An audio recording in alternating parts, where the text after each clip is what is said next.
Hello to everyone, welcome to KC Kukreja commerce academy. कैसे हैं आप सभी? होपफुली आप सभी अच्छे हैं और जो अपनी प्रिपरेशन है उसको काफ़ी अच्छे से कवर कर रहे होंगे। सो गाइज, यहाँ पे मैं आप लोगों के साथ में अकाउंटिंग के पीवाईक्यूज को कवर कर रही हूँ, जिसके अंदर अब हम लोग अपने जून 2023 कॉमर्स के जो पेपर 2 आप लोगों के पास में है उसके पीवाईक्यूज को कवर करेंगे। सो स्टार्ट करते हैं हमारे इस सेशन के पहले क्वेश्चन के साथ में। Okay, so which one of the below mentioned transaction is not a non-cash transaction? Which one of the following below mentioned transactions, काफी सारे transactions mention है, तो इसमें से हमें बतानी है कि कौन से वाले नोट नॉन कैश ट्रांजेक्शन है, मतलब कि कौन सी नॉन कैश ट्रांजेक्शन नहीं है। अब नोट से नॉन कट कर दीजिए, मतलब कि कौन से वाली क्या है, कैश ट्रांजेक्शन है। तो कौन से वाली कैश ट्रांजेक्शन है ये हम लोगों को बताना है। The acquisition of assets bye assuming directly related liability, तो यहाँ पे तो कोई कैश का हुआ ही नहीं, तो ये कैश ट्रांजेक्शन नहीं है। डेट को इक्विटी में कन्वर्ट करना, ये भी कैश ट्रांजेक्शन नहीं है। इंटरेस्ट ऑन डिविडेंड रिसीव, तो डिविडेंड रिसीव होगा तो कैश की फॉर्म में ही होगा, तो वो आप लोगों के पास में क्या हो जाएगा, कैश ट्रांजेक्शन हो जाती है। और ये भी याद रखिएगा, जब डिविडेंड इंटरेस्ट या फिर डिविडेंड जो होता है वो रिसीव होता है तो वो इन्वेस्टिंग एक्टिविटी होती है। और जब क्या किया जाता है, इंटरेस्ट या फिर डिविडेंड क्या किया जाता है, एक फर्म के द्वारा पे किया जाता है।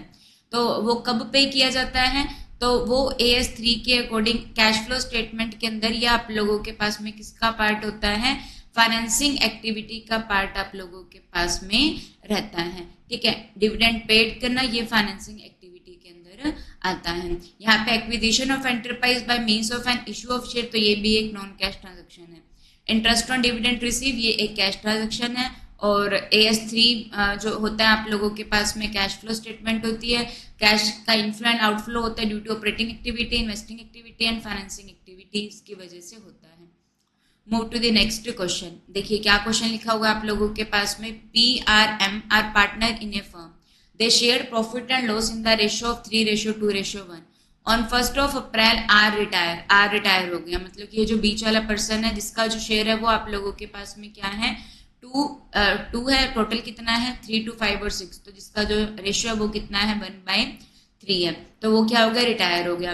The goodwill of the firm was valued at 2-year purchase based on the average of the last 3-year profit. ठीक है, the profit for the last 3 year. तो हम लोगों को क्या करना है, गुडविल को क्या करना है, कैलकुलेट करना है। तो जब गुडविल को कैलकुलेट करना है तो उसका जो मेथड आप गुडविल का जो मेथड अब यूज करना है वो कौन से वाला यूज करना है, एवरेज प्रॉफिट मेथड यूज करना है। सो क्या फॉर्मूला रहेगा, एवरेज प्रॉफिट मल्टीप्लाई आप लोगों के पास में क्या हो जाएगा, 2-year परचेज हम लोगों को गिवन है, ये आप लोगों के पास में आ जाएगा। क्या आ जाएगा, average profit multiply 2-year purchase आ जाएगा।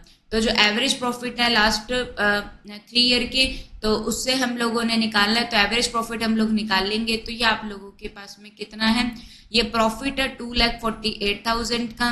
फिर हम लोगों के पास में लॉस है, तो लॉस को क्या किया जाएगा, माइनस किया जाएगा। और ये क्या है, प्रॉफिट है कितने का, 1,48,000 का। तो जब इसको ऐड करते हैं तो ये आप लोगों के पास में कितना आ जाता है, 3,96,000। और जो लॉस है 36,000 का, इसको माइनस कर दिया जाएगा। तो ये आप लोगों के पास में कितना हो जाएगा, 3,60,000 आप लोगों के पास में आ जाएगा। तो 3,60,000 आ गया, इसको किससे डिवाइड कर दिया जाएगा, 3 से। तो जो हम लोगों के पास में एवरेज प्रॉफिट आ जाएंगे वो कितने के आ गए, 1,20,000 की हम लोगों के पास में क्या आ गए, एवरेज प्रॉफिट आ जाती हैं। और 2-year परचेज है तो 2 से मल्टीप्लाई कर देंगे, तो जो गुडविल की वैल्यू आ जाएगी वो कितनी आ जाएगी, 2,40,000 आप लोगों के पास में आ जाएगी। ओके, गुडविल आ गई। तो it was decided that share of the goodwill be adjusted in the capital account of P&M। So goodwill को जो एडजस्ट किया जाएगा वो P और M के में किया जाएगा। तो ठीक है जी, ये हम लोग निकाल लेते हैं। तो यहाँ पे हम लोगों को पता है जो गुडविल आ गई है, तो फर्म की टोटल गुडविल आप लोगों के पास में कितनी आई है, एक मिनट, इसकी दूसरी स्लाइड कहाँ पर है, चलो यहाँ पे हम लोग कर लेते हैं। तो जो फर्म की गुडविल आप लोगों के पास में आई है वो कितनी आई है डियर, तो ये जो फर्म की गुडविल हम लोगों के पास में आई है, ये आई है 1,20,000 जो आई है, ये क्या आई है आप लोगों के पास में, फर्म की गुडविल आई है। अब इसके अंदर से हम लोगों को क्या निकालना है, जो आर हुआ है वो रिटायर हुआ है ना, तो जो आर की गुडविल का शेयर आएगा वो कितना आएगा, तो आर का जो हिस्सा था वो हम लोगों ने अभी भी बात करी थी, वो कितना था, 1/3 आप लोगों के पास में था। आर का जो हिस्सा है वो कितना, 2/6 है, दैट मीन 1/3 आप लोगों के पास में है। तो ये कितना हो जाएगा, 1,20,000 का 1/3 आप लोगों के पास में आ जाएगा। सो ये जो आर की गुडविल आ जाएगी ये कितने की आ जाएगी, 40,000 की आ जाएगी। ठीक है जी, तो आर की गुडविल आ गई 40,000 की। इसको क्या होगा, तो इसको देंगे जो गेनिंग पार्टनर होंगे पी और एम। न्यू रेशो नहीं दे रखा, तो जो गेनिंग रेशो रहता है वो आप लोगों के पास में क्या रहता है, अगर न्यू रेशो गिवन ना हो तो गेनिंग रेशो वही ओल्ड रेशो ही आप लोगों के पास में रहता है। तो उनका जो रेशो आ जाएगा ये इसमें से, एक सेकेंड, क्या हो गया,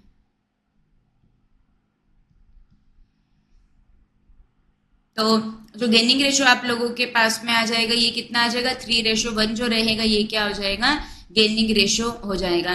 ठीक है जी, तो गेनिंग रेशो कितना हो गया, 3:1। तो यहाँ पे जो आप लोगों के पास में पी देगा वो कितनी गुडविल को देगा, सो पी कितना कैपिटल, पी कितनी गुडविल का हिस्सा देगा, तो पी देगा 40,000 का 3/4, क्योंकि उसका 3 हिस्से, टोटल 4 हिस्से हैं, तो पी कितना देगा, 30,000 देगा गुडविल।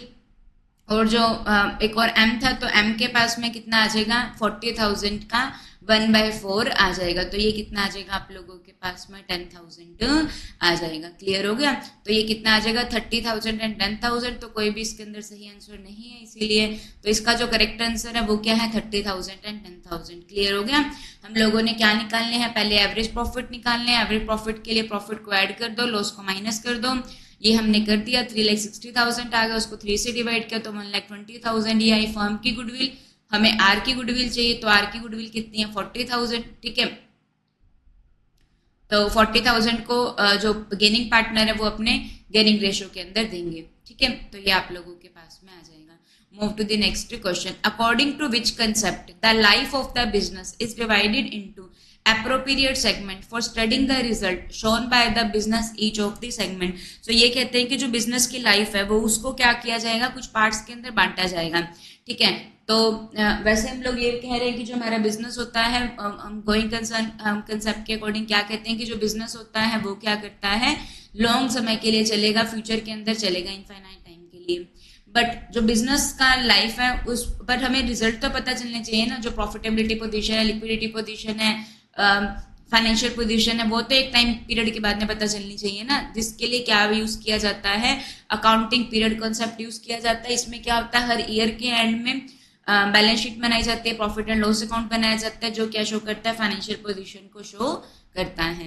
ठीक है, तो अकाउंटिंग पीरियड कंसेप्ट आपका आंसर आ जाएगा। मैचिंग कंसेप्ट क्या कहता है, पर्टिकुलर ईयर के एक्सपेंसेस को रिवेन्यू के साथ में मैच करना। फॉर एग्जांपल अगर एक्सपेंसेस 2025 के ले रहे हो तो रिवेन्यू भी 2025 का ही लेना है। ड्यूल एस्पेक्ट सबसे इंपॉर्टेंट, हर ट्रांजैक्शन के क्या होते हैं, डबल इफेक्ट होते हैं, डेबिट इज इक्वल टू क्या होता है, क्रेडिट होता है। और इसी के अकॉर्डिंग एक इक्वेशन आप लोगों के पास में आती है, that is assets is equal to क्या रहता है, कैपिटल प्लस लायबिलिटी रहता है। एसेट्स इज इक्वल टू आप लोगों के पास में क्या रहता है, कैपिटल प्लस में लायबिलिटी होता है। मनी मेजरमेंट कंसेप्ट क्या कहता है, केवल उन्हीं ट्रांजैक्शन को रिकॉर्ड करना है जो कौन से नेचर की होती है, क्वांटिटेटिव नेचर की होती है, उन्हीं को ही रिकॉर्ड करना है। जो क्वालिटेटिव नेचर की होती है उनको रिकॉर्ड नहीं करना है। ठीक है, move to the next question, which one of the following numerate the distinctive feature of management audit. तो अलग अलग टाइप की ऑडिट की जाती है, तो जो मैनेजमेंट ऑडिट रहती है उसके क्या फीचर्स होते हैं।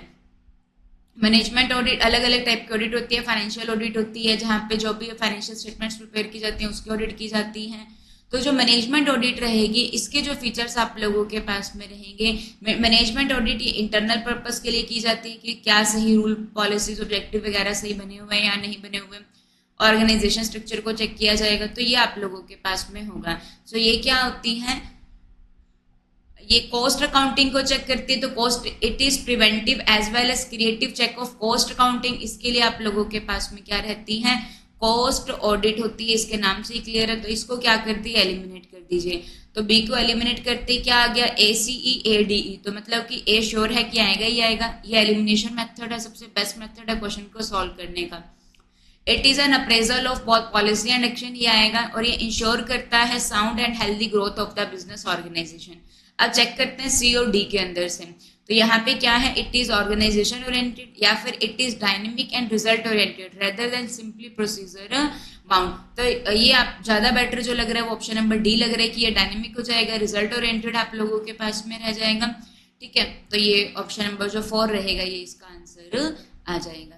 ठीक है, अलग अलग टाइप के ऑडिट होते हैं उसके बारे में ये बात कर रहा है। Move to the next question.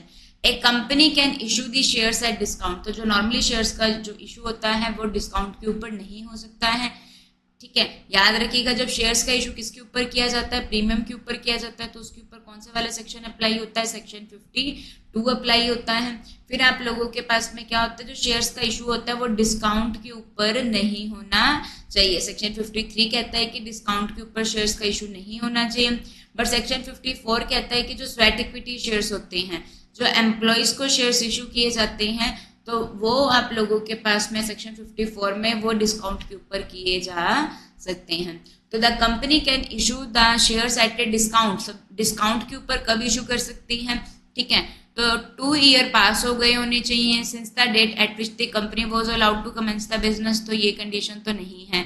ठीक है, द शेयर्स है issued must be of a class already issue. तो ये आप लोगों के पास में आएगा, जो शेयर्स का इशू है वो जो ऑलरेडी शेयर्स इशू कर चुके हैं उन्हीं क्लास को करेंगे। ठीक है, issue must be take within 3 month after the date of CLP approval. ये भी आप लोगों के पास में गलत है। ये क्या होता है, कंपनी लॉ बोर्ड, तो ये भी गलत हो जाएगा। जो इशू होगा वो ऑथराइज होगा एक ऑर्डिनरी रेजोल्यूशन से। रेजोल्यूशन पास होता है, कंपनी में डिसीजन लिया जाता है, तो उसको रेजोल्यूशन कहा जाता है। ऑर्डिनरी रेजोल्यूशन क्या होता है, जहां पर हाँ वाले लोग क्या होने चाहिए, जस्ट ना वालों से ज्यादा होने चाहिए, वो ऑर्डिनरी रेजोल्यूशन होता है। एक स्पेशल रेजोल्यूशन होता है जहां पे क्या होगा, हाँ वाले लोग ना वालों से 3 गुना होते हैं, तो वो स्पेशल रेजोल्यूशन होता है। जो रेजोल्यूशन होगा उसके अंदर मैक्सिमम रेट ऑफ डिस्काउंट को क्या किया जाता है, स्पेसिफाई किया जाएगा। तो शेयर्स को इशू किया जा सकता है डिस्काउंट पे किन किन कंडीशंस में। इशू ऑलरेडी उस क्लास के शेयर का हो जाना चाहिए, ऑर्डिनरी रेजोल्यूशन के द्वारा ऑथराइज होना चाहिए, रेजोल्यूशन पास करेगा मैक्सिमम रेट ऑफ डिस्काउंट को। ठीक है, move to the next question. A and b are equal partner when the partnership is dissolved. जब डिसोल्यूशन, जब फर्म का क्या होता है, बंद होती है, जब फर्म क्या होती है, बंद होती है, तो उसको क्या कहा जाता है, डिसोल्यूशन कहा जाता है। जब फर्म बंद होती है तो उसको क्या कहा जाता है, डिसोल्यूशन ऑफ फर्म कहा जाता है। तो उनकी कैपिटल कितनी है, 40,000 है, 50,000 है, जितने भी है। तो जब डिसोल्यूशन होता है तो क्या प्रिपेयर किया जाता है, रियलाइजेशन अकाउंट को क्या किया जाता है, प्रिपेयर किया जाता है, जिसमें क्या किया जाता है, सारी की सारी एसेट्स को बेच दिया जाता है, लाइबिलिटीज की क्या कर दी जाती है, पेमेंट कर दी जाती है। उसके बाद में जो भी बचता है वो प्रॉफिट्स को पार्टनर अपने प्रॉफिट शेयरिंग रेशियो के अंदर बांट देती है। ठीक है, तो सारी एसेट को बेच दिया, लाइबिलिटीज को पे कर दिया, उसके बाद में कैश बैलेंस बच गया कितने का, 80,000 का। So what is the amount of profit और लॉस ऑन रियलाइजेशन। तो जो रियलाइजेशन का प्रॉफिट और तो what is the amount of profit और लॉस ऑन रियलाइजेशन। तो ये आप लोगों के पास में कितना आ जाएगा, दैट इज द। तो देखिए यहाँ पे अब क्या हो गया, सारी की सारी एसेट्स को बेच दिया, लाइबिलिटीज को क्या कर दिया, पे कर दिया। उसके बाद में आप लोगों के पास में कैश बैलेंस बचा कितने का, 80,000 का। अब उसकी पार्टनर की क्या कर दी जाएगी, कैपिटल पे कर दी जाएगी। सो कैपिटल कितने हैं, 40,000 और 50,000। तो कैपिटल कितने की है, 90,000 की है। तो ये तो अभी कैपिटल भी सफिशिएंट कंप्लीट नहीं हुई, तो क्या हो गया, 10,000 का क्या हो गया, लॉस हो जाएगा। ठीक है, और याद रखिएगा जो भी रियलाइजेशन का प्रॉफिट और लॉस होता है उसको पार्टनर के प्रॉफिट शेयरिंग रेशियो के अंदर क्या कर दिया जाता है, बांट दिया जाता है। किसमें बांट दिया जाता है, उसको प्रॉफिट शेयरिंग रेशियो के अंदर उसको बांट दिया जाता है। ठीक है, सो अभी के लिए इतने क्वेश्चंस करते हैं, बाकी हम लोग अपने नेक्स्ट पार्ट में कवर करेंगे। So thank you to